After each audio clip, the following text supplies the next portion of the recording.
Hello and welcome to my channel. My name is Michael Cross, and I would strongly encourage you to subscribe and check out shows I've done in the past, interviews I've done in the past, as well as keep abreast on things coming up. So please hit that button and also press that bell, because YouTube doesn't let everyone know when something new comes along. And also check out my website that's going to be listed in the comments section. Anyway, so what I want to talk about today was the subject of nihilism. And a lot of people aren't really aware of what nihilism is, so I'll just basically give a very brief introduction to it, or definition, so to speak. Nihilism is sort of a sense of there being no a person has a sense there's no absolute truth. It's also associated with not having meaning in a life, feeling like your life has no purpose, that existence has no purpose, that reality really even is suspect. So in a sense, it's this feeling that everything's just going to come along, it's going to be here, then it's going to deteriorate, and, be like that old song, dust in the wind. And this was a very popular philosophy amongst certain intellectuals during the 19th century. Very depressing, actually. In fact, many of the people who started questioning the religion or the foundations of Western society itself kind of went into a depressed mode. And, it wasn't something, though, that reached out into the general public. But nowadays, it seems to be very strong, especially amongst young people. And I find this very, very disturbing. It could be a reason why we have a growing apathy, a sense of there not being a purpose in life. Why bother? Why bother getting married? Why bother having a family? That sort of thing. And this is not a very constructive philosophy to hold, because ultimately, everyone just kind of going, oh, whatever, and then just kind of fade away. And this is something that I think has a lot to do with trends that have taken place in the last 40 years. And I'm not going to say it's some sort of evil conspiracy. For instance, I'll give you an example. There was a song that sort of encapsulates this notion of idealism that many people had during the 60s and the early 70s. And it was John Lennon's song, Imagine. And of course, it's supposed to be his way of saying, if we just got rid of all differences and everything, everyone would just be happy. And one of the differences was religion. It goes, imagine there's no religion. And that sort of thing. And the problem is that when you first hear something like that, it's like, oh, look how much fighting there is with religions in the world. What if everyone just kind of gave up and didn't follow one doctrine and argue or fight against another doctrine? Well, the problem is, if people get rid of religion, it gets rid of a certain sense of their origin. And when you get rid of people's sense of origin, it gets rid of people's sense of purpose. Also, it gets rid of, like I said earlier, a sense of truth. A sense of this is right and this is wrong.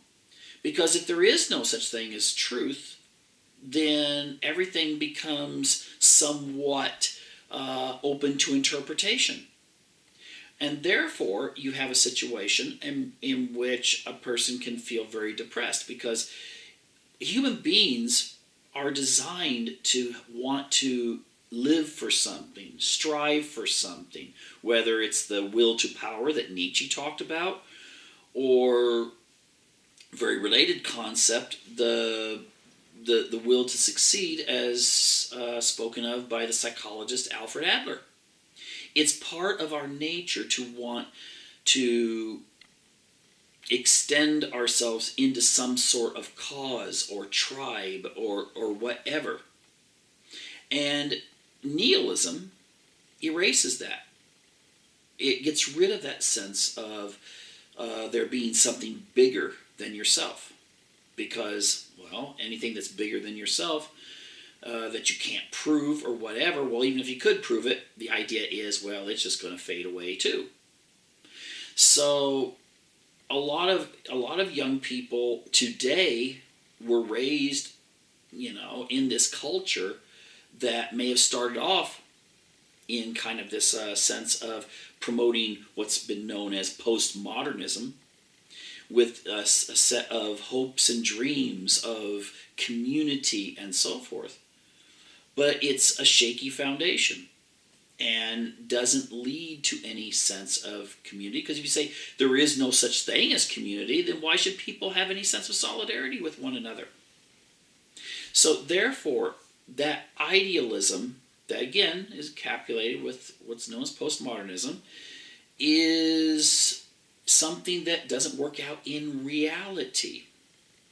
And you can combine this in our very strongly consumeristic society. Now, of course, Edward Bernays felt that human behavior ultimately was dangerous, and so if you could get people working towards buying stuff to fulfill all those inner needs and desires, and having a sense of purpose when they buy brand names, then things will work out better. But the problem is, the more you buy, the less you find that it really brings value to your life.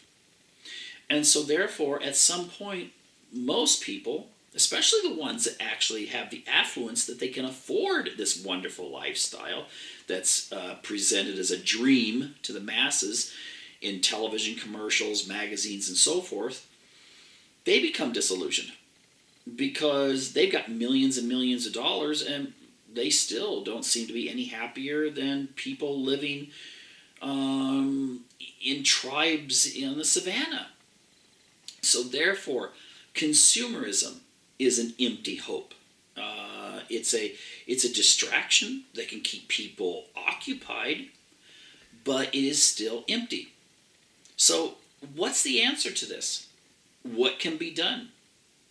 Maybe we were a little too quick to throw away concepts of community, culture, traditions, family, and religion. Because those are the things that ultimately give a person a sense of purpose, and therefore they'll have a sense of happiness. And they will give them that inner desire to strive, even when things are bad. Even when life is not going the way they want it to go, they still have a sense that there is something that they can strive for. And that in the end, there will be some sort of accomplishment or goal or new existence or whatever. And we have to latch on to that and get past a lot of the things that contributed to this whole sense of loss of purpose. You look at the very beginning of the 20th century, before such events as World War II, and people were extremely optimistic about the future.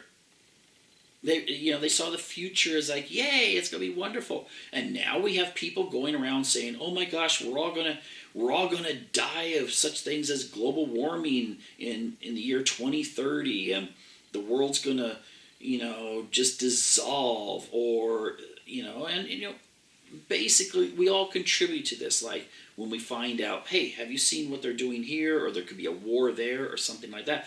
Well, all of history has been war and contention and so forth.